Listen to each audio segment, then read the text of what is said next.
Dostlar, başıma gələn bir hadisəni sizlə paylaşmaq istəyirəm. Bilirsiniz ki, son vaxtlar bir sıra dövlət qurumlarında da, müəyyən təşkilatlarda ixtisarlar gedir. Amma bu yaxınlarda mən şahidi oldum ki, aynada səndəmə işçi bolluğudur.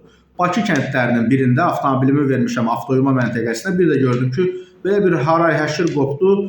2 ayna avtomobili içərisindən 5 nəfər düşdü, gəldi və mən də təbii ki, bir vətəndaş olaraq maraqlandım. Bu nə məsələdir? O həmin şəxslərdən birinə yaxınlaşdım. Dedi ki, bəs bu ərazidə fəaliyyət göstərən mikroavtobus və taksilərlə bağlı belə deyək də bir reyddir. Sadəcə burada iş nədən ibarətdir? Bir nəfər, yəni o 5 nəfər aynə əməkdaşından biri gələn avtomobillərin fotosunu çəkir.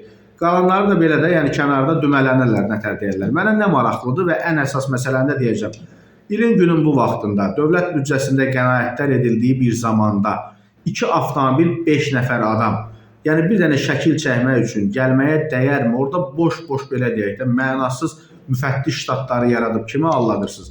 Əvvəla bir avtomobilə 5 nəfər sığışır. Bir sürücü, bir qabaqda sərnişin, arxada da 3 sərnişin. Bundan başqa Bakı kəndlərində insanların vəziyyətini hamı bilir. O gəlib o şəkili çəkib getməklə filan sabahları insanların çörəyinə bahis olursun. Bunu da qoydum bir kənara. Axı o qəsəbə daxili marşrutlar yoxdur, rəsmi marşrutlar yoxdur. O həmin marşrutlar vətəndaşa da sərf eləyir, yəni sakinlərə də sərf eləyir. O sürücülər də 5-10 manat qazanır. Yəni hardan kimsə 5-10 manat qazanır, ora bir barmaq tıxamağa tələsməyin. Və həmin o müfəttişlərdən birinə yaxınlaşıram. Yeri gəlmişkən bu adamlar öz aralarında da çox belə ədəbsiz, tərbiyəsiz küçə danışığı tərzində, küçə uşaqları danışığı tərzində danışırlar. Və o müfəttişlərdən birinə yaxınlaşdım, bir-iki sual verdim filan və dedim bir şəkil çəkməyə 5 nəfər gələ bilərmi? Biraz keçdi, gördüm mənim şəklimi çəkir. Buradan aynanın rəhbərliyinə səslənirəm. Bu deməli Salih Məmmədovun qurumu ki var idi, yəni Avtomobil Yolları Dövlət Agentliyi və yaxud da təbib filan bu təşkilatlarda olanlardan bir dərs götürün. Hər yoldan keçəni gətirib orada iş başına qoymayın. 5 nəfəri bir dənə planşetlə şəkil çəkməyə göndərməyin. Bu ölkədə nə qədər işsiz oğlanlar var. Gerçək işə ehtiyacı olan, savadı olan oğlanlar var, ədəbli, ərkanlı.